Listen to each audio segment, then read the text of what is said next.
Peter, glad to have you here, bro. Thanks. You've got an interesting story.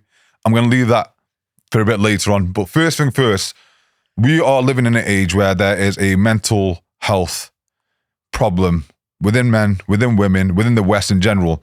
For you, what has brought that on? So I think it's a lot of things. I think it's people not having a safe space to open up about certain things. And no, a stigma, especially with men, the opening up about certain emotions and certain feelings is viewed as a weakness when really it's a strength. You're offloading a burden, especially in a safe space with people and in an environment with people who are willing to help you. Do you know what I mean? But a lot of people don't grow up with that. Yeah, I feel that, especially coming from like an Asian background. Like I couldn't go to my dad and say, listen, I'm upset about something. He's like, shut the fuck up. Do you know what I mean? Man the fuck up. Yeah. Was it the same growing up in your sort of environment? Was that the general consensus that you've just got to suck it up and crack on?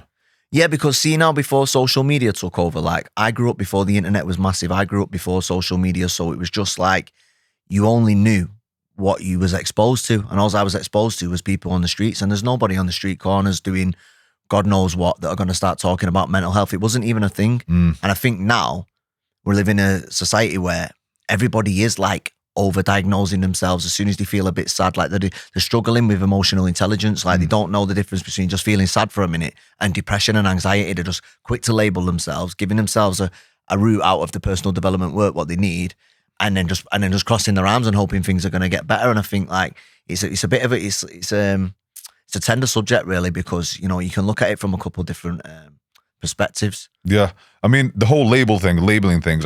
For me, I've probably got ADHD. I can't sit still. I can't focus on one thing for a long period of time, probably induced by the world that we're living in, social media, whatever, yeah? But at the same time, I hate labeling myself because I know subconsciously I'm going to use that as an excuse somewhere down the line, and I don't want that to be there. I don't want to give myself a way out. However, what you said is bang on. There are people who have got mental issues, illnesses, or diagnosed with things that are relevant for them. But at the same time, where do you draw the line? Where do you say to someone, listen, you're being a bit of a fanny and you need to do the inner work, you need to do the personal development, and when do you actually back off and say, you know what, you need some other help, some professional help? I think you can tell when you've been around it so much and you've been around people who've actually got ADHD. Like I would never say I've got ADHD, but I've seen people who've got the old-fashioned ADHD, not the one that everyone's diagnosing themselves with, type 1B, 2A, B, all these different strains of it, if you will. Yeah. Do you know what I mean? I've been with people where they can't concentrate for a minute. They're very hyperactive. It's very loud. It's very, they suffer and it's very obvious. Whereas a lot of people will just say, oh, I've got ADHD. Like, just like it's And it's all self-diagnosed a lot of the time. They want it. Yeah. And you say, have you ever been diagnosed? They say, no. And I'm like, well, how do you know then? Go and get yourself checked, or are you just being lazy, or, But I think, see, like with social media and stuff now, with the attention spans being shorter and shorter, I think a lot of people are like mistaking the fact that they can't concentrate as ADHD when really it's bred into us by these phones that we carry on us 24/7. Yeah. I mean, I think with the iPhone, the invention of the iPhone, it's a powerful tool. You can achieve some great things with it, but at the same time, en masse, people haven't got that self-awareness where it's like, this is stealing and robbing me of my attention span, of my focus. And then there's a correlation between the amount of screen time you get compared to the mental illness or the mental conditions you may suffer with and the lack of unhappiness that you're going to experience in your life.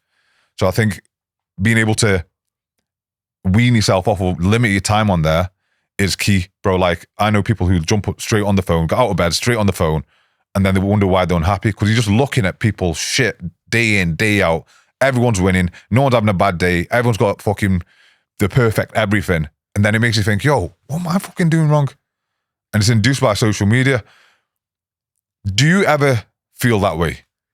Yeah, but see, I've controlled my own mind. When you can control your own mind and you're very self-aware, like what you were just saying, you know when you're doom scrolling. Like I'm the worst for watching people's stories. I'll watch like the first three what come up, which are probably the most interactive people that I follow. They come up, I'll watch them, realise I'm watching them and think, what am I doing? I don't care about what anybody else is doing with their life. That's interesting. Sorry to interrupt you there. I just want to make sure that the viewers are getting some value. How do you build that self-awareness? If you had to coach someone and kind of say, listen, we need to wean you away from a behavior, whatever it is, okay? What tool or what mechanism can you teach them to bring that self-awareness into play? Self-awareness comes from like self-control. Like, you know, when you're doing something, you don't accidentally pick your phone up. You got to be very, very conscious to know you're picking your phone up. What are you picking your phone up for? Like, it's very straightforward. It's very black and white. You cannot be scrolling and not realize you're scrolling. Like, that's got to be a different kind of like hypnosis if you can't be self-aware enough in that present moment to know that you've got your phone in your hand. Don't get me wrong, I've been lost in a couple of scrolling time when I'm sat on the toilet or something. Yeah. Do you know what I mean? I'll think, but then I'll get away with it. Well, 10 minute shit turns into a half an hour shit. Yeah. Then I'll think, do you know what I mean? Don't even need toilet roll now. I need to get up and get off. Do you know what I mean? I'm guilty of it too, but then you've got to know, like, surely you know time's passing you by. Like, we only get 24 hours in a day. You've got to use it wisely, and like, you've got to know when you're scrolling. Like, I don't think anybody can, like, I don't know how to explain it. You can't do it without not knowing you're doing it, basically. It's like, you know, it's like lashing out. You're going to lash out. You know you're doing it. You're fully aware. You're fully doing it because you're actually physically doing it. You know, it's not something that comes over you like a common cold. Like, you know you're doing it. So when you actually realize you're doing it, yeah, you might see something interesting. But if you're just chasing that little dopamine hit and you're watching stupid fights or funny videos or someone making a clown of themselves on the internet, you've got to think, this isn't serving me this, and put your phone down. Yeah, it's really not that complicated. Yeah, I do believe that you are aware, or you know that you're committing a behavior or doing a behavior. However, for me, it's that first hour of the day that sets you up. If you are on your phone straight away, that first hour of the day, you're chasing that dopamine hit, chasing that dragon all fucking day. And then before you know it, you look at your screen time and it's 12 hours and you're thinking, oh, I wonder why I'm not getting anything fucking done. Because you're addicted to your motherfucking phone, bro. Yeah. You know? But for me, I just think to myself like, yo, the phone or excessive phone usage is escapism. Same as drugs, same as sex, same as drinking, whatever, okay? It's escapism. For me, the real question is, what are you escaping from? The work that needs to be done. A lot of people are escaping from the work that needs to be done, because you can sit on your phone and you get lost in it. It's like when you put a kid in front of an iPad or a PlayStation, you know, you get lost in that little fantasy world. And that's all it is, social media, if you're not careful. If you don't really like pay attention to the things you're watching, before you know it, your algorithm's going to be full of shit. And you're just going to be... ass and titties. You're going to be... you're going to be getting sucked in. But you can now... What's good about it now is you can click on the three dots at the top of the reel and put not interested. So you can create your own algorithm for you. So if it's not positive content, like, I won't consume it. I've got so many people muted on Instagram because all they share on their stories is worldly politic issues that are out of their control and negative things and wars happening a million miles away. And although it might be tragic, so's the fact that that energy could be going into your household and you're not doing it. Your kids are getting neglected because you want to be up with trending topics and feel like you're part of a movement, when really you're being selfish because you're feeding yourself and your little ego and your little agenda, but you're neglecting all the personal development that you need to do and neglecting, you know, your family and the people that need that energy from you. You know what I mean? And you're walking around in a state of misery for what? Yeah. Just to say, I know. Right? Yeah. Just from the shit you consume. Yeah. Where did your personal development journey start? Because we come from similar background, I'm assuming, you know, growing up on the streets, getting into all sorts of trouble, etc. What period of your life or what incident in your life did that switch flick over? So the first time I stepped foot in a gym I was 16 and I got locked up. I went to prison when I was 16 for assaulting someone through one punch. I was drunk in the daytime because I was exposed to alcohol from a very young age. So I was 15 and punched someone in the street. He didn't deserve it. He ended up falling, hitting his head on a gate post. He had some stitches and whatnot, pretty substantial damage. And then I ended up getting a couple of months. And that was when, by the time the sentencing come around, I was 16. I was getting ready to go into my GCSEs. And then I ended up going to young offenders instead. And the first time I stepped foot in a gym was a mad experience. I'd never seen people so big and strong, and I was fascinated by it. And I thought, wow. And then that translated onto the outside when I came out and was exposed to life on the streets. All I seen was the biggest, the strongest guys, the muscliest guys, if you will. They're the ones who were getting the most respect or the most fear or the most, do you know what I mean? The most street cred, so to call it. And like, I was glued to it. I thought, wow, I thought that's what life as a man's gonna be like. You've got to get big, you've got to get strong. And then for the next, say 10 years, I was in and out of the gym, like on and off steroids, taking whatever recreational drugs on the weekend, then training through the week to get myself better. But it wasn't until, say, 10 years of being in and out of the gym, off and on the juice, messing around, that I actually realized that training has got a direct effect on how you think and how you feel. I didn't realize the correlation between physical health and mental health. And then as soon as I figured that out, but it took me to really, I was on death's door when I figured it out. I was at the bottom of a bottle. I'd not showered for a few days. I was depressed, substance abuse, addiction, going through a breakup, you name it. Couldn't hold a relationship down, owed some dangerous people some money. And I was contemplating my own life, and to the point of where I had this pain in my chest and it was burning, and I couldn't get it out. And it, no matter how much I was drinking every day, and a lot of people don't know that. A lot of people thought I was just doing it at the weekend. But when the party stopped, then I was carrying on by myself, keep going, just whatever I could do. I was getting in debt, taking things off people to keep me going that I couldn't afford to pay back. Do you know? And I was getting myself in more and more and more of a dark place. And then I actually started self-harming physically. I actually started to cut myself because I always struggled as a young man with my emotions, couldn't cry. I don't know whether it's through being bullied at school or, you know, me father not really being there, or when he was there, he weren't nice. You know what I mean? I was always felt like I was backed into a corner, into suppressing my emotions. And then that spilled on into me later life. That's probably why I couldn't hold a relationship down. And then when I was about my mid-20s, I don't even know how I ended up doing it. I just ended up cutting myself once, and then it got addictive because I thought it was like... What was that feeling like the first time that you cut yourself? It was a relief. It was a relief. I never understood it. When I used to see people with cuts all over their arms, or where they'd been obviously self-harming, I used to think they were weak. But when I've actually experienced unbearable pain, where I feel like I'm at the breaking point of where I wanted to blow my own head off, I thought, and the only thing that I can do to fight that fire is to break my own skin with a bladed article. That's fighting fire with fire. So I'm inflicting physical pain on myself to deter from the internal pain. I was tormented, very tormented in my mind. And then I remember lying in bed, and I was just like, it was a hot summer's day, and I remember it like it was yesterday. And I was laying in bed, and I thought, like, I'm in my mid-20s, I should be flying by now. I was thinking, and I was just having loads of mental battles, contemplating suicide. It's not that I didn't want to. It's not that I wanted to die. I just didn't know how to live. So I was really suffering. Didn't have any outreach. Didn't have no positive male role models in my life. There was no social media where I could just pull up my phone and find anything. So the only thing I had was YouTube. So I've gone on YouTube, and I have never even heard of a motivational video in my life. And there was a picture. I wanted motivation to get up and go to the gym. Someone was telling me, like, the only thing you've got to get up and get out and get a sweat on. I don't know what was telling me, you know. And then I've pulled up YouTube, and there was a video on there, a motivational speaker from America called Eric Thomas. Absolute G. Absolute, honestly, he's the GOAT. So, and there's a video of an NFL player training pre-season, and the voiceover's "How bad do you want it?" And he says, "When you want to succeed as bad as you want to breathe." It's one of his most like common things that he's done. Yeah. But the video is amazing, and it was like, and he says in it, he says, some of you don't want success as much as you want to drink. You don't want it as much as you want to party. You don't want it as much as you want to be cool. Like, some of you like sleep more than you like success and that. And I'm sat there and I'm just thinking, he was just like he was talking to me. And then I seen the guy putting the work in on the beach, seen him in the gym, and I thought, I've got to do it. Today's got to be the day. So I got out of bed, brushed my teeth probably for the first time in 2 days, went to the gym.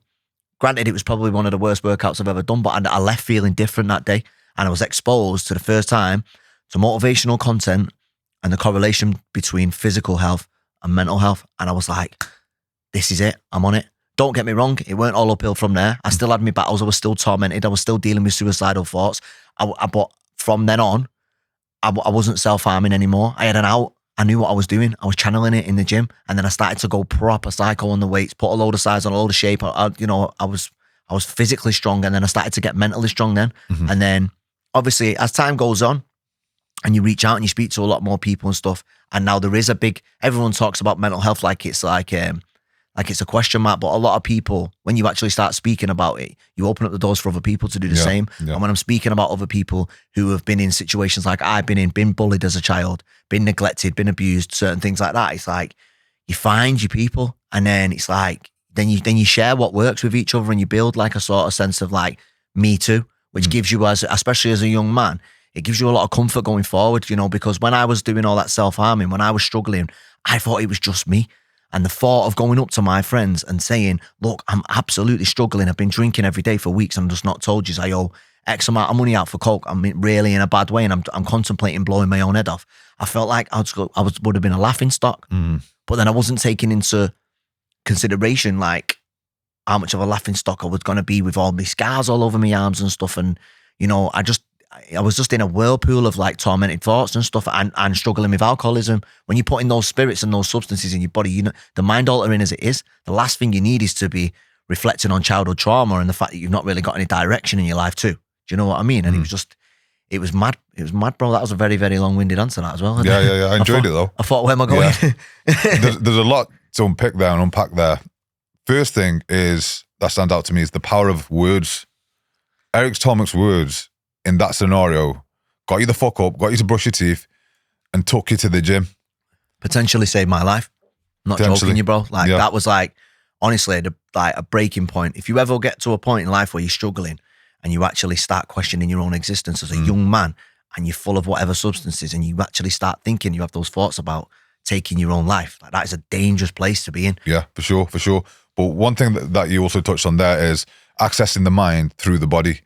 You see, once you move the body, even if you concentrate on your breath, you go for a walk, you actually appreciate the trees, the colours, the water that you're drinking there, you actually taste the fucker. Mind slows down. Of course. And I think anyone who is struggling with thoughts like you were having, talking to themselves in a poor manner, that conversation, that inner dialogue is defeatist, it's negative, move your motherfucking body. You have to, because that's the only way out. And I put a poll up on my story a couple of weeks ago, and it was along the lines of, do you think your way out of a bad situation?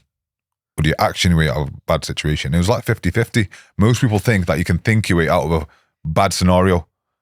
You've got to move. And people ask me, what's the best move? Fucking clean your house. Something. Anything. Yeah, people get it twisted. They think they're going to think the way into positive action, but you've got to act your way into positive thinking. Yeah. Bang on. So you said that you didn't have a support network, that you couldn't go to your friends and say, listen, bro, this is what I'm struggling with. I'm hurting myself. I'm in debt. I'm having these negative thoughts.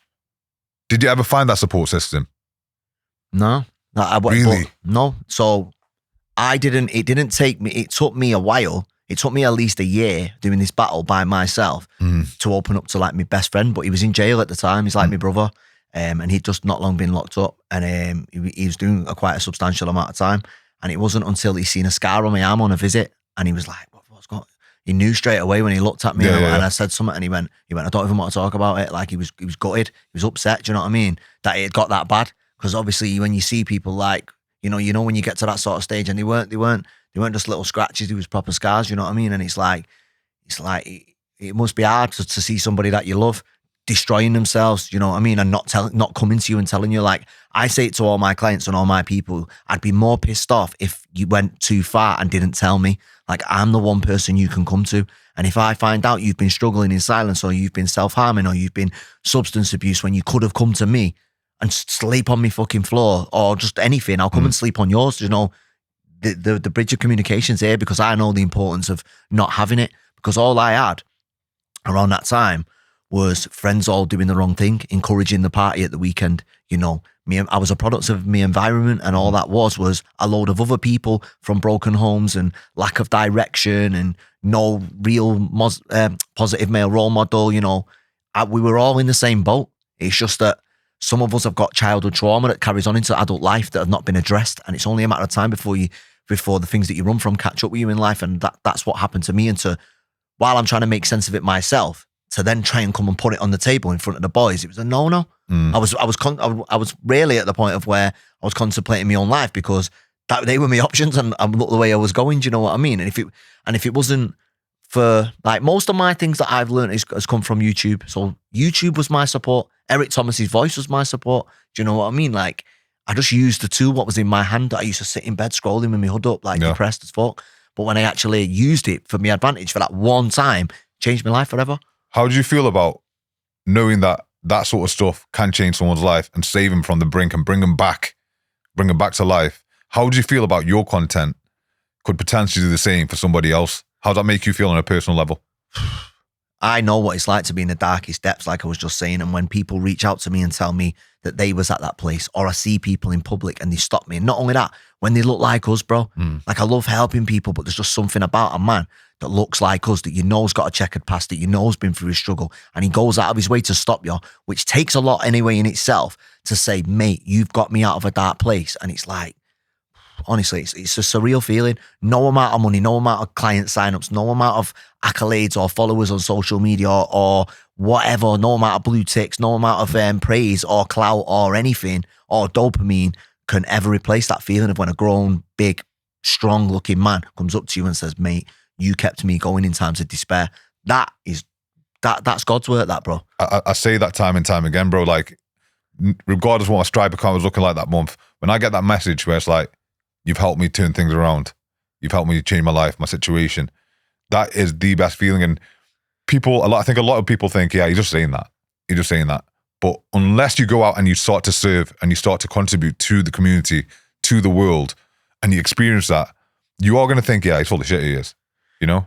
They do that, but you know what? It's people like that they watch people like us turn it around and start helping other people do the same, and they can't fathom. They get jealous of the things that they see in us that they're not there to activate in themselves. Like, as men, grown men with checkered pasts and stories longer than our arms, like, it's our job. We're an offering to the younger generation coming up, to the guys who are struggling in silence. Like, that's our job. Yeah, not everybody's meant to be stood on a stage or on a podcast, but, you know, help the people around you. Yeah. Like I always say, control the controllables. So there's people in your circle that need you to step up and be a leader. You know, don't focus on me or you or what we're doing on a bigger scale. Sort your little scale out, you know, sort your environment out. You know, everyone should be doing some sort of work, sowing good seeds in their environment. Do you know what I mean? 100%. You mentioned that when you've had a breakdown of communication, where there's a potential breakdown of communication with a client, do you take that personal? Do you know what it is? I get dead invested with people. I said it at that speaking event where we met. One of my traits, which is hard to shake, which is hard to unlearn, is I care too much. Like, somebody comes to me, somebody vents something to me, like we could talk off camera and you could just say something to me in conversation or stress out loud or vent, and I'll think subconsciously that you want me to try and help you fix that. Yeah. So I'm all in. I'm thinking, forget about what I've got on tomorrow. I'm like, I could probably stretch myself and help him with that. And that's as soon as somebody comes through the door, guaranteed, like, yeah, they pay. So, you know what I mean? So I'm expecting a certain amount of effort from them. And then when they get to the first hurdle and start crumbling and start falling, and I'm like, come on. Yeah. But because I've done it for myself, it's hard. And not everybody's going to be as strong as me. Not everybody's been to the depths of self-harming and suicide like I have. Not everybody's, like, you know, struggled and come through the same thing. So I'm expecting a lot of people, I'm guilty of expecting a lot of people to have the same mental fortitude as me, and if not, so I don't really try and take it personal, but I am disappointed. I'm very similar. I take things personal in regards to, like, I need to drag this person up. And one thing I said to you after that event that you spoke at was, coaching and that sort of relationship is an invitation. You can only invite someone to take the help. You can't force them. And when you put out the invitation and it doesn't get taken with both hands, like we were desperate at a certain point in our lives, we think, what am I doing wrong? You know, and it does get like that. I completely get it. But it's interesting you say that you didn't have that support. And you know what it feels like to be there on your own. And you're essentially putting yourself in the position of the person who's struggling and be like, that used to be me. I'm here to help you. Do you know what I mean? So I think for me and you, the advice to me more than anyone else is, like, understand that when you are offering help, advice, a foot up, whatever, that it's on the other person to take it, and you have to exercise some level of detachment there. And I've only recently started doing that. Yeah, I always say to people, I'll push you. I say it on, like, when I do like a free one-to-one call or like an onboarding call, I say, look, before you take the next step, understand that I will push you more than most. I'll tell you uncomfortable truths. I'll do what I need to do, what I see is fit at the time, but I will not drag you. You know, you've got to show willing, because it will only work if you do. You know, and a lot of people don't understand that. A lot of people want their asses wiping, bro, and it's like, I don't even want to work with people like that, because they've still got to go through a level of regret. They've still got to learn from the consequences of their poor choices. They've got to get sick of it and get to that enough is enough point. You know, there's a threshold of pain that you must reach before you take action, and everyone has a different threshold. Mine was prison. yours was prison, yours was self-harm, drink, all that sort of shit. Actually, you know what? What led you up until that point? Like, what was your childhood like when you were growing up? What was the scenario? What was the family setup? What were the dynamics where you grew up? So when I grew up like typical council estate, 90s, early 2000s, no social media. You know, your friends are the people you go out and meet at the local lamppost. Like, it was just one of them, like, you finding your way on the street, fighting with surrounding areas, getting into trouble, getting arrested early, getting exposed to weed and stuff like that when I was like 11, 12, started smoking, shoplifting. Family household broke down around 12, which caused a mad divide in the family. So I was getting loads of, so when you're in the middle on both sides and you're just hearing abuse from one side, you're hearing abuse from the other side, and it's just like none of them have got anything good to say. They can't put them, because they come from similar backgrounds too, because it's passed down through generations, I believe, because they've not really had any like role model or like what a successful marriage looks like. They just end up mirroring what they was exposed to as a kid themselves. They just pass the trauma down, and that's what a lot of people don't understand. So, and I didn't at the time. I just thought my mum was selfish, my dad was an abusive prick, and I just thought, you know, but I didn't look at their parents and their background and their circumstances. And even though I'm a firm believer of it's up to you to break the cycle and not pass the trauma down, there wasn't like tools like the internet and stuff like that which have helped me, which could have potentially, a lot of people turn cynical at a very young age who were from like 70s, 80s, 60s, like, you know, like our parents and stuff. They're very, like you were saying about your dad, he's very like, you know, very old school, very just like put a sock in it. You know, if you was to start to open up, you'd be considered as like, he wouldn't even engage. Like, that's just through. I'm gay.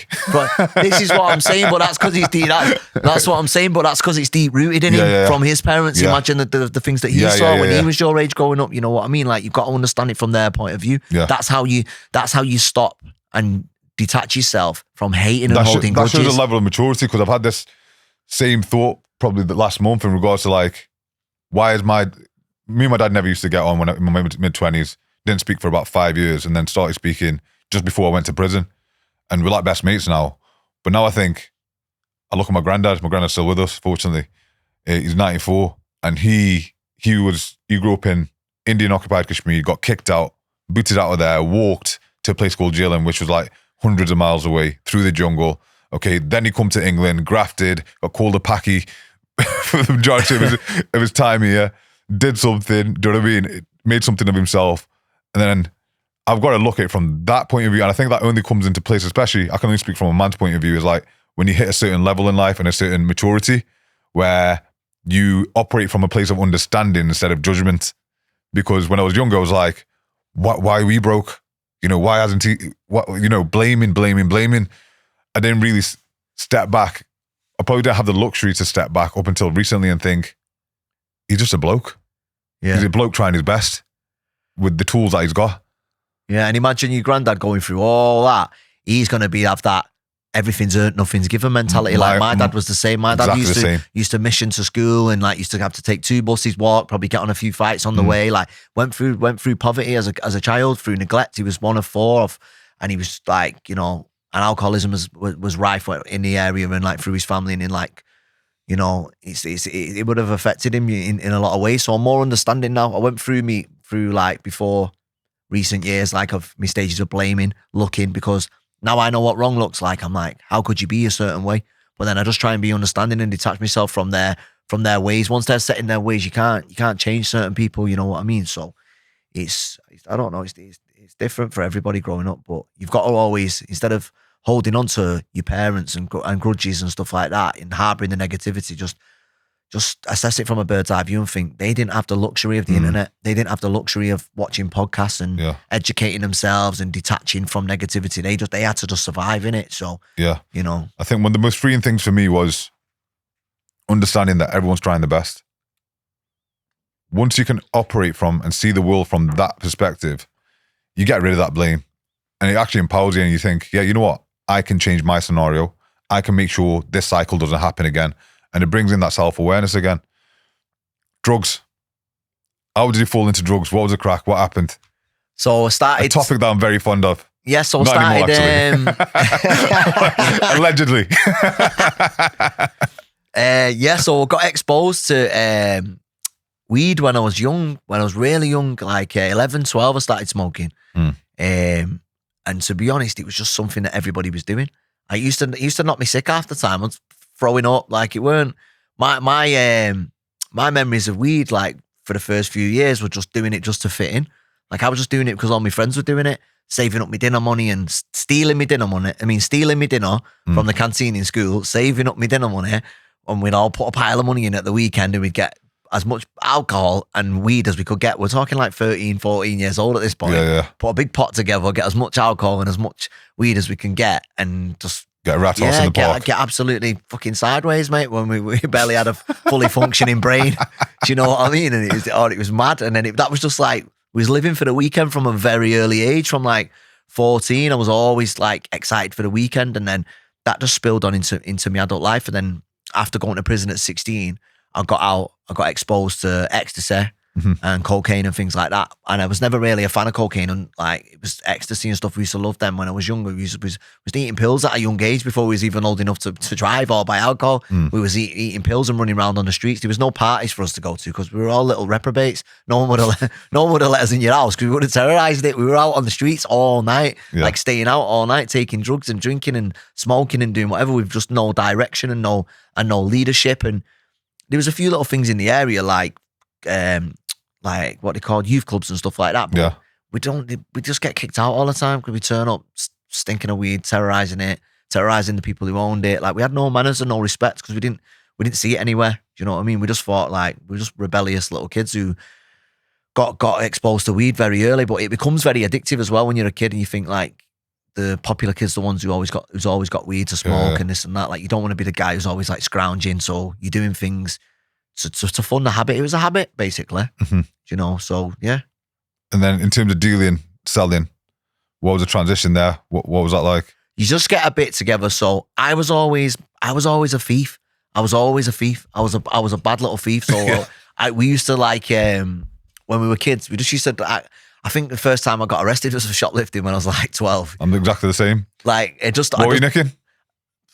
I think just sweets and stuff out of the shop. Video games. Nah, sweets. In Tesco. So I wasn't even that advanced. I was just thinking of probably curing the munchies. You used to have them cases around it. I used to go in the disabled toilet, stamp on it. I can remember just getting clocked. Got taken home. My granddad was in the country at that time. And he slapped me that hard, bro. And I swear to God, I'm a brown man, yeah? My face was purple, bro, for weeks. And the guy's got hard hands, bro. And he just licked me. Didn't stop me though. Nothing stops you when you're that age and you're hard-headed and there's no like positive influence. Like kids don't do what you tell them, they do what they see. So you can give them a proper stern talking to, but the second they go outside, they've got 6 other influences waiting for them to say, come and do this with us. And even though they know in their gut they're going to get a spanking when they get home, or they're going to get told off or grounded or whatever the consequences may be at the time, it's like, do I want to let my mates down? Do I want to be the outcast who says no? You know what I mean? You're already under peer pressure, and peer pressure is a real thing. And I was subject to a lot of that. So, and I was always trying to fit in because I never really had that at home. You never really had that like acceptance, and there's a bit of neglect going on. You chase affirmation from other people, and you know you want gratifying off people that really haven't really got your best interest at heart. That's how you end up going down the road of smoking weed at 12 years old and drinking at 14 and going to jail, taking drugs. Me and you've lived the same life, you know. It's very common. It's very common. Like you'd be surprised. Do you feel like it was a rites of passage for people who grew up in our era? Because I see a lot of people come out and talk about, you know, so I've got a different viewpoint on this. Like yours is an extreme case because there's real mental health issues going on, self-harm. Yeah. But then when people tell me, oh, I was a mess in my early 20s, who the fuck wasn't? Yeah. Who wasn't? It's obviously I'm a Muslim, growing up in Britain and in a certain culture, in the British culture. It's a rites of passage, bro. Like that's just how you grow up, right? Yeah, of course. Yeah, 100%. I can't relate to people who haven't had a rough ride in their 20s. I'm like, especially if you grew up like early 2000s, 90s, you was a 90s baby or late 80s baby or even early 2000s, like before all this soft generation social media hype train that we're on now.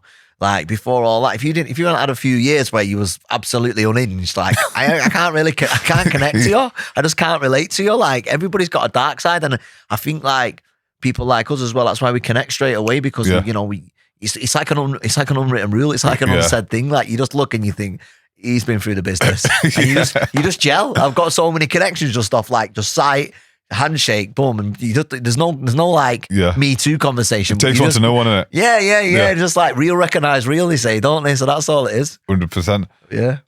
First time I spoke to you, well, after I spoke to you, sending each other voice notes, sorting out this podcast, you mentioned that you have turned towards God. Have you always been Christian? Where did that influence come from? Talk to me a bit about that. So with me, I've always needed answers, but I've always ran from them. You know, like I never wanted the first time I ever really entertained anything being greater than me was like it was a while back. It was a good few years ago. But I went down like a spirituality route, going for like these like walks and meetings, doing breath work and like praising the universe and learning about universal laws and stuff like that. And I was fascinated by it. But then it was just something about it where I just couldn't connect. Yeah. It was a bit too wild for me. I think there's got to be something like I'm always me, but how? I'm always like, but how? And I always want to know how. And it makes more sense for there to be a creator than there to not be a creator. Like, people get it wrong. Like, they think that they're smart and they're like reserved by saying, I believe in science. So, okay, so you might not believe in the miracle that we believe in, but you're still believing in a miracle. We've got our different interpretations of God and who he is and what he comes from. Like, mine and yours are completely different. But to not have... I don't think they are. To not have one at all, to just think we just come from nothing. You know, I think that takes more belief. Yeah. That's a religion in itself. Yeah, it is. The way I look at science, anyone hits me with the science line, I always say, science explains how, religion explains why. And the why is way more important. I like that. Why are you here? That's a better question. It's a better question to have answered. With science, I believe that they think that we come, everything that we know now, all the patterns in nature, everything that we know as the universe now comes from an explosion. Was I'm like, but when you ask them, so what exploded? Where was the time and space that it was in? Yeah. Where did that come from? And how did it, you're looking at time, space, and matter. Like, you have to explain that. You can't just say, oh, I believe in the universe. Like, that's a scapegoat, like, because you don't want to dig deep. And a lot of people don't want to be wrong, or what they would view as wrong. Like, I can't wait to be wrong. I couldn't wait to find out about God and this and that. When I was exploring things, like, there's a lot of things that I don't know and a lot of things that I'll learn along the way, but I'm more than happy for someone to change my perspective. I'm more than happy for someone to say, what about this? Or show me something new. Like, there's nothing wrong. There's nothing wrong with being wrong. Yeah. Do you know what I mean? Yeah. I do feel like people are turning more towards God, whether it's Islam, whether it's Christianity, whatever religion people are turning towards. I do feel like the younger generation, and I'm seeing the change even in the British, Western, typical white sort of people, they are looking for the answers because they've realized that everything that's been taught to them, where they believe the answers were previously, is all false. It's a massive illusion. Yeah. And I love to see it, bro. Anyone of faith I have a kinship with, I feel like I'm connected to him. It might not be the same religion, it might not be the same faith, but I'm like, yeah, he stands on something. There's something guiding. There's a moral code behind this man. Because anyone who hasn't, for me, in past experience, when shit hits the fan, when push comes to shove, they fold because they've got nothing to stand for. They've not got a code, a rule book, a playbook, whatever you want to call it, on how to conduct themselves. And I feel like the only true answer, going back to what I said before, is answer the question why, and everything else becomes clear. Because when you keep looking for how, you're always going to be disappointed, You know what it is as well? Like, you've got to think of it like this, is from a logical standpoint. Like, let's say you were stranded at sea in a boat and you were sailing towards two islands. One island had a load of people on it that didn't believe that there was a God at all, and it was an island full of God-fearing people. Which beach are you going to rather rock up at? You're going to want to land on the island where people are fearing God, because they're respecting something. They're feeling like they're being judged constantly for their behaviors, whereas there's a lot of darkness in the world. I don't really delve into like which religion's right or wrong. I've chose my path, but I just believe that there's two types of people in the world. There's real people and good people, genuine people, and then there's people who have got dark intentions and who are fake. you know, and those people with dark intentions are rife, and there's a big microscope on them at the moment. There's a lot of badness going on in the world, and you can say it's wrapped in this, and you can believe what the news is spouting and stuff like that. Was really, if you just break it down to right and wrong, real and fake, you know, darkness and light, like, you know, there's never been more time to believe in God. Do you know what I mean? There's never been more time to actually. It's needed more than ever, man. It is. We all lost as a species, as a race, and once again, the best question, the most important question to answer to yourself is, why am I here? And I reflect on that daily. And I also understand that we die. You know, we're here, we're very limited beings, we're going to pass on. And everything that we cling on to in this world, you know, the clothes that we've got on, the cars that we drive, the things that give us status, over time, they don't mean dick. They don't mean dick. Don't get me wrong, I like my nice things, yeah? But it doesn't define me. And I see a lot of people, especially with the social media world, the age that we're living in, chasing this external validation, this false sense of ownership where I'm a somebody now because I'm wearing this or I've got this. No, you're still a cunt, bro. Do you know what I mean? You're just a cunt in a nice top or a nice car. And I think the real value is somebody's self-respect. Somebody who is truly wealthy has self-respect and knows themselves inside out as best as they can. Because when I meet somebody like that, that energy is completely fucking different, bro. You know? Yeah. And I'm sure we know people that lean on these things, these material things, to give them that self-validation and validation from others because they've got nothing else to do or give and haven't done that internal work and asked themselves them tough questions. And I think it's a dark place to be. And that only leaves one place: depression, self-loathing, hate for yourself. Yeah. Because you will never be enough. But once you realize that there's a creator and there's a greater power that be who's in charge, who you're looking to please, you just like, your shoulders drop. You relax a little, you know? It gives you, like, believing in God gives you a stillness in your soul. It's not easy. It comes with a lot of spiritual warfare. I'm full of, like, my life got harder through following Jesus. My life got a lot harder. It didn't get easier. People think that, like, the clouds open and you're automatically blessed. No, it's like something you've got to keep. It's something you've got to keep up. It's not something that can just be put on the back burner like science or something that can just be forgotten about. It's a certain standard and a certain responsibility, if you will, and a reputation that you've got to uphold. And, like, that's why I respect anybody who worship something that's greater than themselves, because it gives a lot of purpose to your life. It gives you, like, you're here because you have been strategically placed on this earth to make an impact. All these worldly things, all these designer things, all these materialistic things that a lot of people cling on and make their identity will not be read out at your funeral. The person conducting the funeral will not be, here lies Tommy. He had the best trainer collection you've ever seen. Oh, and he had a Lambo. Oh, and he had this. Like, you know, you get remembered for the impact you make on other people's lives,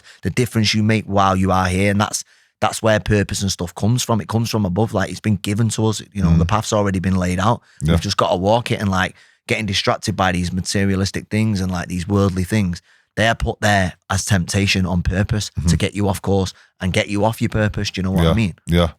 And I feel like that's the world we're living in now. The media, going back to social media, and I think that's contributes to a lot of the problems that we're seeing in the world now, is making people feel like they have to get these things and forget about who they actually are as an individual. And it's dangerous, man. It's very dangerous.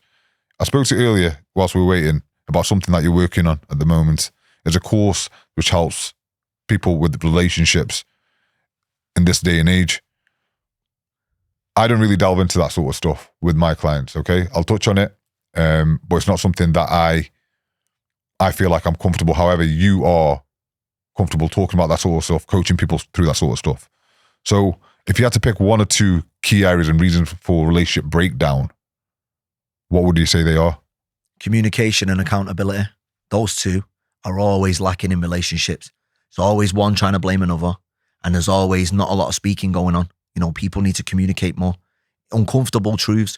You hear women all the time, like, when they find out that the men get caught cheating or he's done something wrong, it's not what you do, it's the fact you lied about it. You hear women say that all the time, but he lied. Like, a good woman will forgive her man who she loves for absolutely anything, but lying isn't one of them. She'll never let it go.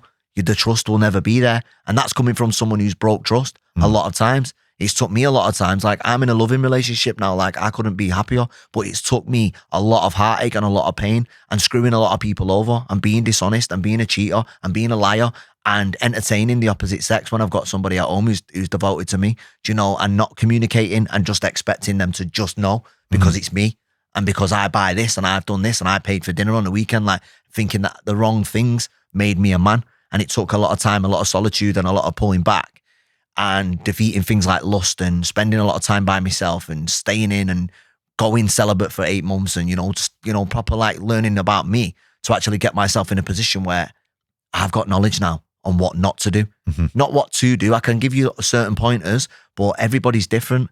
What gets one person going might not get the other person going, but I can give you a clear-cut outline of what not to do, and I can stop you from making a lot of falls.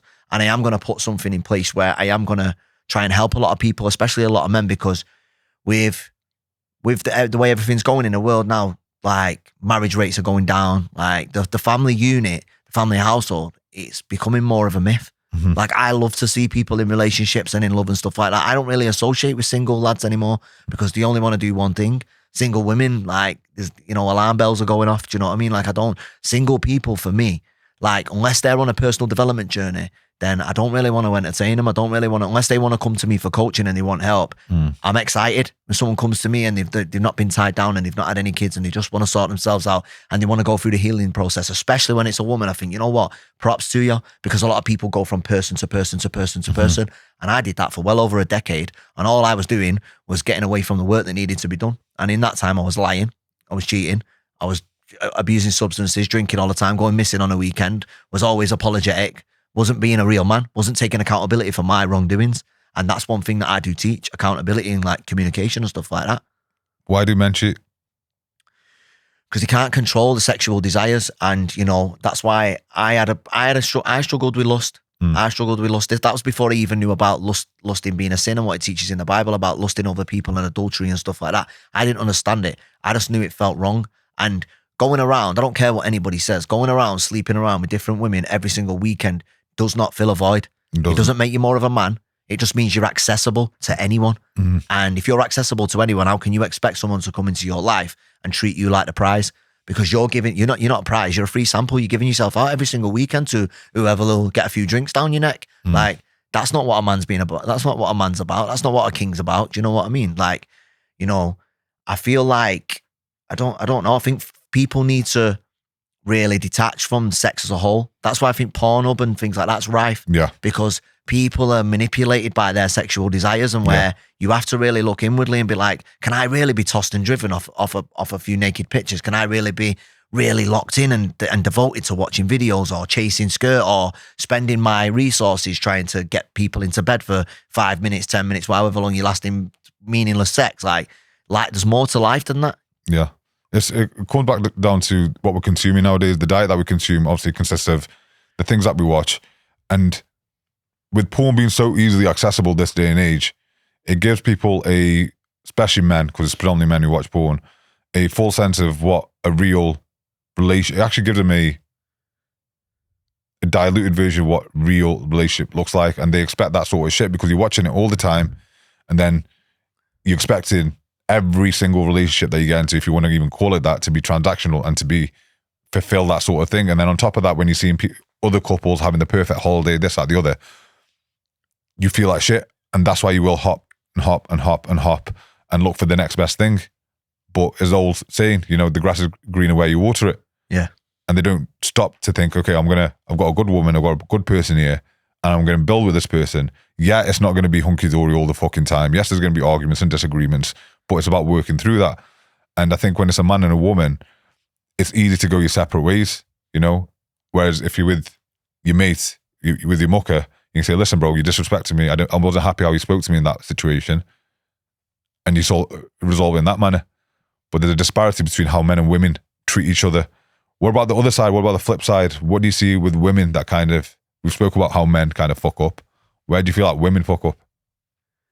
High expectations with not bringing enough to the table. Hard, isn't it, man? A lot of them are like, but they're taught from a young age. It's not their fault, and rightly so. Like, I've not got a daughter, but if I had a daughter, I would be saying, go out every single weekend and try and find guys in a nightclub. What women do, they lack accountability, so they will go to the same kind of nightclubs, meet the same kind of guys over and over again, and then label men as all being the same, label men as being dishonest. But you're meeting them in a dishonest environment. If you're going to an environment where people are intoxicated and just trying to get into your knickers and buy you drinks and pour shots down your neck and feed you drugs and take you back to parties and have meaningless sex with you, if you're putting yourself in that environment all the time, you are basically putting yourself in danger of having those negative experiences. And not only that, you're painting your subconscious mind even more in a negative light than what it already has been, growing up with probably your uncle's mates trying to sleep with you since you're like 15 and stuff like that. Like, women have had it hard since being young. You got to think the sexual advances they get on a regular basis. You wouldn't want to put yourself in those environments, but because a lot of them lack accountability and they want to be fun and they want to keep up with the friends and these trends on social media and act like they're out living the best life, they think the nightclub's where it's at, but it's dangerous for where they're going, you know. So when I see like women who are lost and they're out partying all the time and drinking and stuff like that, it's just a lack of accountability. You know, you can't be going to the zoo every weekend and then complaining that all you ever see is animals. You know what I mean? You know, you've got to be taking some accountability. They're like, no, I put myself in there. I went and stood in the dog shit. I can't moan that my trainers stink now. Like, I've got to actually say, like, right, you've got to already act like a wife before you get married. Yeah. You know, you've got to act like if most women acted like their granddads and their future husband was watching every move they make, they'd be peaceful. Golden, yeah. They would be peaceful. They'll be living so much peaceful lives. They won't care about clout. They won't be getting used and abused by the local knobheads at the pub and the clubs and all that. And, you know, they won't be like devaluing themselves and, you know, giving themselves a lot of mental trauma because it's not healthy, that, you know what I mean, for a young woman. They're emotional beings. To be going out, sleeping around and getting intoxicated every week and stuff. You're losing your identity and, you know, you're damaging your value. Yeah, it becomes a slippery slope for women as well, especially like if you're a good looking woman, you'll get all this attention, and attention's like crack to women, you know? And then you get to a certain point in your life, you're like, I'm going to fix up now. But I feel like the damage is done. Yeah, it's too the damage late, is done. man. And the way that you think subconsciously is completely changed because of all the attention, because of all the failed relationships, because of the abuse, whatever you've been through. It becomes highly unlikely or very difficult for yourself to have a healthy, loving relationship when all you've known is that being used or being treated badly or whatever because you're going with the knobhead down the pub. That becomes a part of your psyche, and then you drag it into relationships with other guys, expecting them to fix your problems. But it's got to start with you. And the same goes for men. If you're going for the same type of girl, you know, every few months and wondering, oh, why are we always arguing? Because you're the issue there, bro. You're picking the wrong ones, you know. So you've got to be selective in regards to who you are and what environments you are putting yourself in, where you're finding these people. And I think with dating apps now, bro, it's like swipe left, swipe right. People see that as real life, and they don't see human beings as human beings anymore. Like, that's that picture that you're fucking looking at. He's got a life, but she's got a fucking life. Do you know what I mean? She gets in the morning and takes a shit just like you do. Do you know what I mean? It's like once you swipe, they're gone forever. Yeah. Dismissed. Yeah. Everything's fucking disposable, bro. And everything's, you know, one click you can buy, you know, I can order something off Amazon. It'll be here later this afternoon. Everything's about speed, and it translates over into relationship, and it's dangerous. It's very fucking dangerous. And it goes back to what I always fucking say, traditionalism works. It works. You know, my mom and dad's still together. Yeah. Like every, you know, relationship, they have their ups and downs, but it works ultimately. In the end, it works. And it's what trumps everything else. People are going to talk about, you know, open relationships, fucking polygamy, this, that, the other. Of course, certain religions allow it, but it doesn't mean you should. Yeah. You know, people get this thing with Islam, oh, you're allowed 4 fucking wives, great, innit? Bro, do you understand how much headache that's going to be? Do you understand how difficult that's going to be? It's not for everyone, you know? You've got to support them equally. You've got to be there emotionally. Every single way, and you've got to do that 1, 2, 3, 4 times. Just give me one. It's lovely if you're a man and you know you're in touch with yourself and you understand that sex isn't at the top of the priority list in life and it's only a distraction. You know, if you've got a loving woman and you've got a good woman, sleeping around is only going to hurt that person. So if you really love somebody so much, sleeping around behind their back's not really on the cards. Don't get me wrong, you can still see the opposite sex and view them as like good looking and stuff like that, and it turns a certain thing, gets the wheels turning. Like, because we're men, we're wired up like that. It'd be a bit weird if you didn't see the opposite sex. Like, I always say this about men. Like, you look at a guy looks at a guy up and down. You think one or two things: could you beat him in a fight? Yeah. Do you know what I mean? Yeah. You know what I mean? Or is he about the business? Like, that's what you do. But in the same with a woman, you look her up and down. You look at her sex appeal instantly. You look if she's clean, her sex appeal, certain things. Do you know what I mean? Like that will never die in us. That's just our like. It's coded into us. Yeah, isn't it's it? coded. It's in our DNA almost. You know what I mean? But then it's being able to. It's so you should wake up every day thinking like, what's going to make me proud of myself today? Sleeping around and giving yourself away to anyone that flatters an eyelid at you is not really. I don't think that's something that it doesn't make me proud of myself. Like that, they're like young boyish mentality things. Like you feel like you're putting notches on your bedpost, and yeah, like you can go and brag about it to your mates. Like when you get in your 30s and that, and you're talking to your mates, and everyone's in loving relationships and stuff. Like the conversations aren't about, oh, you should have seen what I was doing on the weekend. Like no one cares. Like you have to get past that where you grow up. Do you know what I mean? And it's not that you don't want to hurt the person who's at home. Yeah. Like the thought of me, I just don't. I might just be getting soft in my old age, but I just don't want to hurt people anymore. Especially not a woman who does absolutely anything I tell her, anything I ask, and goes above and beyond without me even asking. She's willing to, she's always thinking about opportunities for me, and always, trying to make sure that I put my best foot forward, and calming me down when I'm stressed or whatever. Always being there as basically like me PA. Do you think I really want to jeopardize that through empty sex with some pissed up trollop on a weekend? Like, don't think so. Completely agree. I think it is a difficult time with living in. I do believe that marriage needs to be normalized. I think it needs to be done earlier. I think people need to get into relationships with the intention of getting married, not just being boyfriend and girlfriend. That's why the religion I come from is zina, which is sex before marriage. They say stay away from it.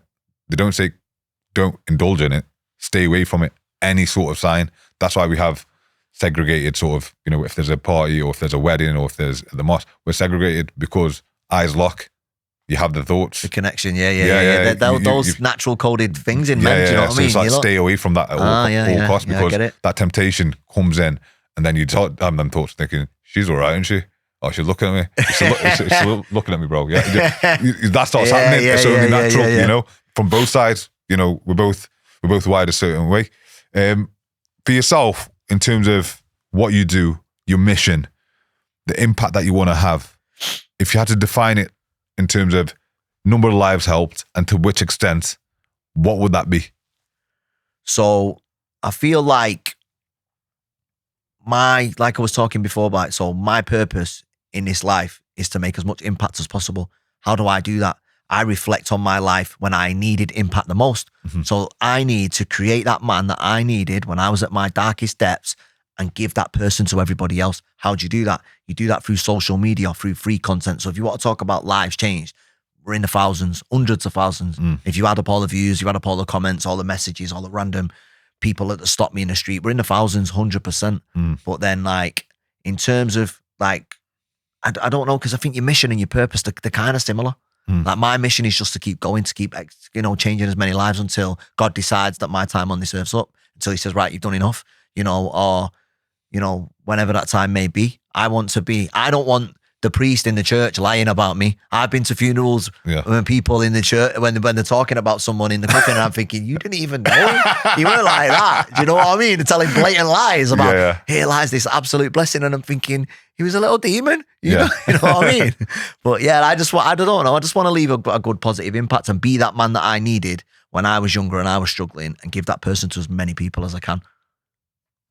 When you are in that coffin and that priest is talking about you, what would you like him to say? I don't know. That's a deep one, bro. I just want him to just tell the truth. Just tell the truth. I'm going to push back on that a little bit. I need an answer from you. And the reason why I've asked you those two questions is more for yourself than me or anyone watching, is I believe that when we are aiming for impact, it's always good to have a number.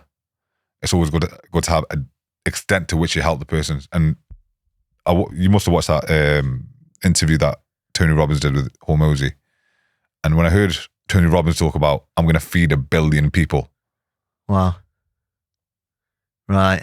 Do you get me? Yeah, I get it. I get it. So I'm going to put that question back on you.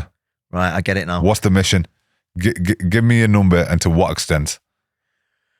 So I just want to be in the millions. I just want to be in the millions. I can't give you an exact number, but I want to change millions of lives. I want millions of people to hear my voice, which I believe they already have. And I just think always feel like I'm only just getting started, and I've been doing it for years now, but I feel like there's just so much. I feel like I've got unlimited potential. So when my time is up and they are reading out my accolades of life and my achievements and my impact and stuff like that, I want them to be all the way honest about my characteristics.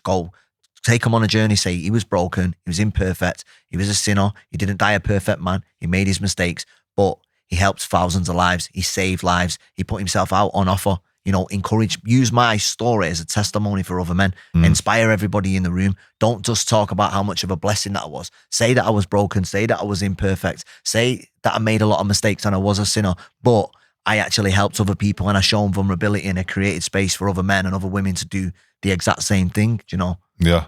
And do you find that some of the people that you have helped already, they go on to help other people? 100%. Everybody that helped. For me, that's the best feeling I get, Yeah. Everybody, because what you do when you help somebody, you change their perception, you shift their mind, so then they can't think it in any other way. And when they see themselves, like that's what we do as coaches and as leaders and as people, and especially as men, we see our broken selves in other people and we think it's our obligation. And more of the time it is to fix those people, whether they're a paying client, whether it's someone you bump into in the street, whether you get an opportunity to fix a part of you that you see in someone else that was broken once upon a time. That's your mission. That's a big part of it. Yeah, and the mad thing is when people do tend to come to us, I'm assuming it's the same for you, they see a part of them in your story. And if we never went out and shared our story, because I had these, before I got out of pen, it was like 8 days before I got out of jail, I had this like big attack of identity. I was like, who the fuck do you think you are? Coming out here and you're going to do what? You're just a drug dealer, bro. Yeah. You're just a criminal. Yeah. You're just a womanizer. Yeah. You're nothing else. And I had those thoughts in my head and I can remember just proper losing my shit, having a proper meltdown, thinking, nah, bro, I've just going to turn the phone back on when I get out and it's on. But then somebody held me back and was like, nah, bro, you're at the cusp now. You're at the cusp. And when I walked out that gate, I was like, right, let's get on it. So I literally got out on a Friday. On Monday, I was recording content. I didn't know what the fuck I was doing. I had an iPhone 13. I was taking my brother to the gym. I was like, bro, just record me doing some fucking sets or some shit, yeah? But that's what kind of started that cascade. And if I never took that step and I never backed myself, I never had that vision to start with what I was going to do, it would have never happened. Did you think you were going to be able to help the people that you've already helped, the thousands, when you were that 16-year-old kid? Do you think, yeah, I'm going to be that guy? I always knew I was meant for more. I always knew there was something in me that made me different. I just didn't understand what it was. And I was like you. When I first started to jump on social media and try and make a positive impact, I was filming workouts and like, I wasn't even in gym clothes half the time. I'd have like combats on, woolly hat on. I looked like I was going to do a robbery, not going to do a workout. Like I was dressed all in black and I just thought, I just need to put something out that looks positive and write something down. Like it took me a long time to start speaking on camera, but I feel like when you know there's something in you, you can't make sense of it as a young man. That's probably why we're so hot-headed and getting involved in drugs and getting involved in crime and getting involved in fights in prison and stuff like that. Is because, there's that much energy inside us. Like it needs channeling somewhere. And when you've got no direction, like you started your thing, your movement with no direction, you just knew you had to act. And that ignoring that voice and suppressing that is a dangerous thing. Yeah. You end up going down a wrong path again. And then the temptations come saying, if you're going to ignore your conscience, like I seen a quote once that says, the conscience is the authentic voice of God. So when you feel like you need to do something and you ignore that, you're putting yourself in danger, you're going against God's will. Do you know what I mean? And you didn't. You actually, you did the same thing as what I did. You started filming workouts. You just, because you've got to do something, haven't you, bro? Saying that, the first workouts I filmed was I was in jail. I had an iPhone 6. I'm there banging burpees, like, bro, just record me. Sick. Do you know what I mean? So I started putting out content like a few months before I got out of prison, stashing the phone in someone else's pad, obviously, just in case I got out. But I still had that battle when I got to the gate, when I was getting closer. For you, bro, like you said, you speak very well. You articulate very well. You're passionate about what you do. Why were you so apprehensive of putting yourself out there and speaking to the camera? What was going on in your head? Because I have this conversation quite a bit with people. So people like to call it imposter syndrome, right? People love to throw labels on everything, but I just think it's self-doubt, and that in a dialect like that we have with ourselves, like, and to make such a transition from all the wrong, because I've done a lot of wrong, I've hurt a lot of people, I've done a lot of bad things I'm ashamed of and stuff, things I've had to make peace with, to transition from that from ruining lives potentially to trying to actually better them, knowing that you want to give back, but you don't really know how. You start arguing with yourself, like, who's going to listen to you? Who do you think you are? Like what you were saying before, it's like, that self-doubt never leaves. That still happens to me to this day. I could still get loads of messages, and like what we do as people, we could have 99 things going right, but we focus on the one thing, focus on the one negative thing. And it's that's another thing that I teach, like to change your perception on the things that you think are negative, and always try and focus on the positive and practice gratitude. But I didn't know none of this at the time. And I recorded a video and then I didn't like it. I'm worried about people perceiving me in a certain manner. Which people? People who don't even like me, probably. People who, That's always the fucking people case. who don't matter. And people who are never going to reach out for help. People who are going to hate on you anyway. People who are never going to become a client or help your movement or anything. They're the people we worry about the most. Is that fucking girl that told you you're ugly on Facebook when you were a kid. Do you know what I mean? Yeah. That's who you worry about. Or fucking, for me, it was the people I was previously involved with. That circle. I was like, do I come out and talk about my story? Do I tell people that I've been in prison? I was arrested for conspiracy. Do I tell the world this? What are they going to think? Is it going to be bad repercussions because of it? Am I speaking on people I don't want to speak? Not that I mentioned any names before, but people who are involved in the case. Yeah. And those thoughts crossed my mind as well. But I thought, if you're actually serious, MT, if you're actually about this life, you actually want to have a positive impact in the fucking world, you'll grab your balls and just speak your truth and put yourself out there. Because if you don't, you're not actually that serious about it. It's just lip service.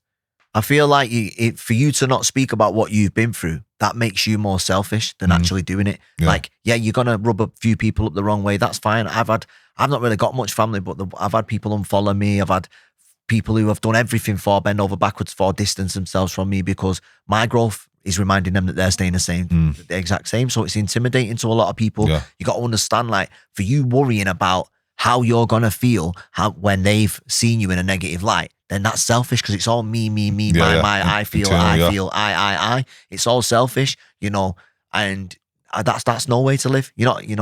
Being quiet inspires nobody. You've got to actually, be willing to put yourself out there. And if you've gone through all that stuff, what you've gone through, you could potentially save somebody's life. Yeah. And why not? Because someone might say, oh, look at him now, thinks he's a guru or whatever. Do you know what I mean? Like, you've got to take your feelings out of it. Yeah. And that's what I say to people who say they struggle with anything, motivations, take your feelings out of the situation and do what you know is right. Yeah.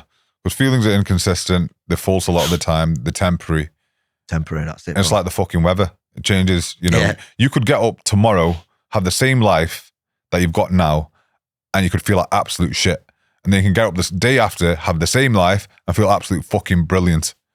Feelings and emotions, they're unreliable as hell. So what I like to look at is, like, I journal daily. I don't know if you journal. Yeah. And before I knew what journaling actually was, I was doing it anyway in prison because I was like documenting what I'd learned that day, my workouts, what I lifted, all this other shit. Yeah. So bringing self-awareness to myself. When somebody said to me journaling, once I got out, I was like, that's gay. It's like, that's fucking Dear Diary bullshit. But I didn't realize I've been doing it, bro. But then I went back to it like recently, and I get all my clients to do it. I send them a journal with the right questions, like a guided journal, and it just allowed you to stop and actually take gauge and take heed of what's been going on in your day, so you aren't making the same mistakes. So you can, if you are slipping back into your old ways, you can go and break that cycle. And I think writing, once again, it's an action. It's not there thinking about it. Writing and actually seeing it in front of you, it's like, okay, things are good. Yeah. And I do that and get them. So if I get a client to write something down, so I say, like, I always give them homework. I say, not loads of things. I'll just give them one thing. I'll say, I want you to write a list of something, certain reasons why you are a certain way or certain things. I always say, to a client that's unsure and has that self-doubt and stuff, I say, write me a list of qualities that you like about yourself. It could be anything. It could be your nose. It could be the way you speak to people. Anything. There's no wrong answers. They're all right. And then when they write them out, and then right at the end they go, right, and then before the call saying, you've got to read them out to me on the next thingy, and they're like, I can't read them. And like, so then he gets them reading them and relaying them. Yeah. So not only are they writing it down once, getting it out, seeing it on paper and stuff, they're speaking it out into existence. Verbalizing is very important. It's powerful, man. I've started doing this. Another thing, so affirmations, okay, I've achieved, whatever. In the morning, first thing, I've got it saved on my notes. I'll put like an opera track on, right? Cool. Blast it, and I'll shout these things to myself. And I swear to God, the power I feel after that is unbelievable. Because we don't stop and think, we are, a lot of the time, we are live in this world and we are pre-programmed and we live the same day again and again and again. We get out on the same side of bed, brush our teeth in the same way, sit in the same place and have a coffee. And then we also have the same negative thoughts because we've trained ourselves to do so. Yeah. But once you stop and you just pre-program, because that's what it's about, reprogramming, relearning to speak to yourself in a good manner, in a positive manner, your life will change because you start to see yourself as a different person. Your self-perception changes. And verbalizing, bro, like going back to words are so powerful. If I told you to get in an ice bath and goes, it's fucking freezing, you think, oh, fuck that. If I said it's refreshing, it's a bit more appealing. Yeah. Do you know what I mean? Yeah, I get you. So the words that we choose, especially to ourselves, are super important, man. So, Pierre, I'm going to finish on this one, okay? If you had one message to give to someone who's struggling right now, who's at that rock bottom moment, who's got the back to the wall, what would that message be? Use the phone what's in your pocket. Use the thing what's in your hand 24/7. Use it for good. Reach out. There's people out there that want to help you. There's people like yourself. There's people like me. Like, don't feel like you haven't got anybody. People would be more sad if you bottling it up and doing something stupid and you actually reaching out and getting help. If you are struggling, get help. Your family and the people you care about in this world need you to get that help. They deserve you to go and get that help. They deserve the best version of you, not for you to sit and wallow in self-pity and struggle behind closed doors. When you've got a tool, a free tool, that is social media in your pocket every day, and you're not utilizing it, utilize it, reach out, and you'll be surprised at the results that you get. Thank you, man. Appreciate you coming down, bro. Cool, man. Thank you. Enjoyed it.